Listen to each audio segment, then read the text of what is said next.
আসসালামু আলাইকুম প্রিয় দর্শক, আজকে আমি একটি প্লাজো কাটিং করে দেখাবো। যারা নতুন আপুরা আছেন তারা এই ভিডিও থেকে একদম পারফেক্টলি প্লাজো সেলাই করা শিখতে পারবেন। তো আজকের ভিডিওটি পুরো ভিডিও জুড়ে থাকবেন। আশা করি খুবই সহজভাবে আমি শেখানোর চেষ্টা করব প্লাজো কাটিং। তো আমি এখানে 2 গজ কাপড় নিয়েছি। আমার এখানে 2 গজ কাপড় ছিল, আর একটু বেশি নিলে ভালো হতো। যাই হোক, তো আমার দিকে যে ভাঁজটি আছে এটি হচ্ছে ভাঁজ লাইন, আর অপর দিকে হচ্ছে কাটিং লাইন। তো এখানে আমি 1 ইঞ্চি মার্ক করে নিয়েছি। এবার স্কেলের সাহায্যে দাগ টেনে নিব। 1 ইঞ্চি পরিমাণ নিয়েছি। এর কারণ হচ্ছে আমি শুরুতেই বলেছি আমার এখানে কাপড় কম আছে, 2 গজ কাপড় আছে, সেজন্য আমি চিকন করে বটবো পায়ের নিচের অংশ। তো লাইন করে নিয়েছি, আপনাদের বোঝার সুবিধার্থে আমি কয়েকবার করে লাইন টেনেছি যাতে স্পষ্ট দেখা যায়। এবারে পায়ের যে মহড়া সেখানে আমি কতটুকু মাপ নিব। তো এখানে আমি খুবই কম নেই, আমি হচ্ছে 8 নেই, 8.5 নেই, বা সর্বোচ্চ হলে 9 নেই, আমি আরও কমও নেই। তো আপনারা হচ্ছে প্লাজো যে যতটুকু পরবেন 10, 11, 12 পর্যন্ত নিতে পারবেন। তা আমি আমার মাপ মতো নিয়েছি, আর আধা ইঞ্চি বা 1.25 ইঞ্চির মতো আমি বেশি নিয়েছি। ওইটা হচ্ছে সেলাইয়ের বাইরে থাকবে। আশা করি আপনারা এইটুকু বুঝতে পেরেছেন। এটা হচ্ছে পায়ের নিচের অংশ, মহড়ার অংশ। এবার উপরে আসি। উপরে হচ্ছে আমি হিপের জন্য 14 ইঞ্চি নিব। আর আপনাদের যদি কাপড় বড় হয় আপনারা হিপের জন্য 14 ইঞ্চি প্লাস আরও 2 ইঞ্চি বেশি নেবেন। সেটা হচ্ছে রাবারের জন্য, ইলাস্টিক লাগানোর জন্য 1.5 বা 2 ইঞ্চি বেশি নিয়ে 14-এর সাথে 15.5 বা 16 ইঞ্চি নিলেই আমাদের যে ইলাস্টিকের সহ মাপটি হয়ে যাবে। তো আমি এখানে দাগ টেনে নিয়েছি, বোঝার সুবিধার্থে একটা লম্বা করে দাগ দিয়েছি। এই উপরের অংশ হচ্ছে হিপের জায়গা। এবারে হিপের শেপ দেওয়ার জন্য আমি আরেকটা দাগ টেনে নিব। সেটা হচ্ছে 3 ইঞ্চি, 2.5 ইঞ্চি বা 3 ইঞ্চি পরিমাণ এখানে একটা দাগ টেনে নিব। এরপর লম্বা করে আরেকটি দাগ টেনে নিব বোঝার সুবিধার জন্য, যাতে আপনারা দেখলে বুঝতে পারেন যে এখানে আমি হিপের জন্য বা হিপের শেপের জন্য আলাদা দাগ দিয়েছি।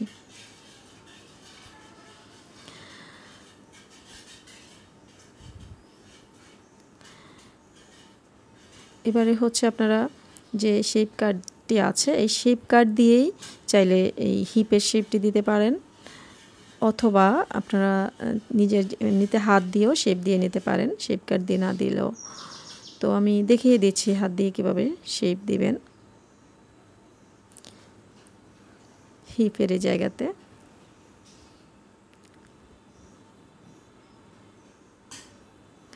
তো এভাবে শেপ দিয়ে নেবেন। উপরের অংশের কাজ তো শেষ, নিচের অংশে এবারে আরও একটু কাজ বাকি আছে। তো তার আগে বলছি, এই যে দেখতে পাচ্ছেন আমি একটু আগে বলেছি এখানে যে এলাস্টিক লাগাবেন তার জন্য 2 ইঞ্চি কাপড় বেশি নেবেন। তো আমার এখানে এলাস্টিক লাগানোর কাপড়টা নেই, আমি আলগা লাগাবো, সেজন্য এখানে আর আমি কোনো দাগ টানিনি। আপনারা এটুকু আশা করে বুঝেছেন। এবারে হিপের এই জায়গা থেকে শেপ কাট দিয়ে একদম যে পায়ের মোহরের জন্য যে দাগ টেনেছিলাম সেই জায়গা পর্যন্ত দাগ টেনে নিচ্ছি।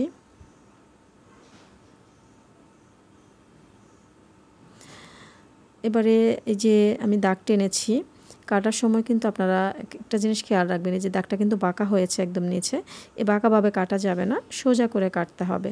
সোজা করে কাটলে হবে কি, এই যে আমরা যখন বটবো তখন এভাবে বটার সময় কাপড় ঠিকঠাক হবে। আর যদি বাঁকা করে কাটেন তাহলে কাপড় শর্ট পড়বে, সেলাই করতে যায় বিরক্তিতে পড়বেন। তো আমি এখানে প্রথম যে লাইনটি দিয়েছি সেটি হচ্ছে কাটিং লাইন। এরপরে এখন আরেকটি লাইন দিচ্ছি, এটা হচ্ছে সেলাইয়ের লাইন। তো এগুলো খেয়াল রাখবেন আপনারা অবশ্যই, নাইলে কিন্তু ভুল হয়ে যাবে। একটা থাকবে কাটিং লাইন আর একটা থাকবে সেলাইয়ের লাইন।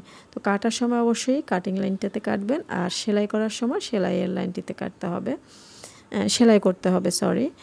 তো এভাবেই হচ্ছে আপনারা কাজ করবেন। তো এখন জাস্ট কেটে নিব। দেখুন আমি সোজা করে কেটেছি প্রথমে, এরপরে বাঁকা করে দাগ অনুযায়ী সেই মার্ক করেছি, সেই অনুযায়ী কেটে নিচ্ছি।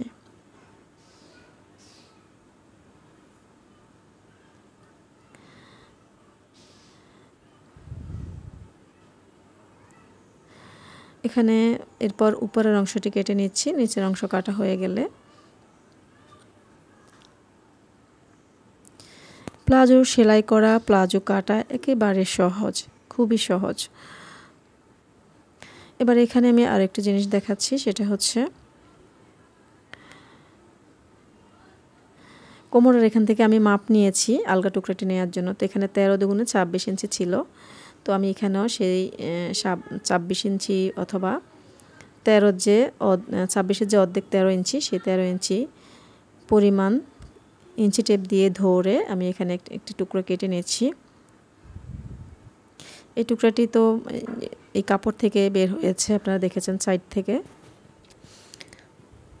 তো পুরোটাই কেটে নিচ্ছি এভাবে। এবারে আমি খুলে নিচ্ছি। দেখুন এখানে প্রথমে 4 ভাঁজ ছিল, এখন 2 ভাঁজ হয়েছে। তো দুপাশের জন্য 2 ভাঁজ। তো রেডি হয়ে গেল একদমই। আর এখানে যদি আপনারা পিতা লাগাতে চান, সেক্ষেত্রে হচ্ছে পিতার জন্য এভাবে আলগা করে পট্টি লাগিয়ে তারপরে পিতা লাগিয়ে নিতে হবে আরেকটা কাটিং দিয়ে। আরেকটা পিতার জন্য কাপড় কাটতে হবে, তারপর পিতা বানাতে হবে। যাই হোক, এখন তো খুব বেশি মানুষই পিতা দিতে চায় না, এলাস্টিকই দেয়। তো ভিডিওটি ভালো লাগলে লাইক করে দিবেন, কমেন্টস করবেন, শেয়ার করবেন, আর আমার চ্যানেলটিকে সাবস্ক্রাইব করে দিবেন। আগামী পর্বে আমি এই সালোয়ারটি সেলাই করা দেখাবো। সে পর্যন্ত ভালো থাকবেন, আর অবশ্যই আমার সেই ভিডিওতে জয়েন হবেন। আল্লাহ হাফেজ, আসসালামু আলাইকুম।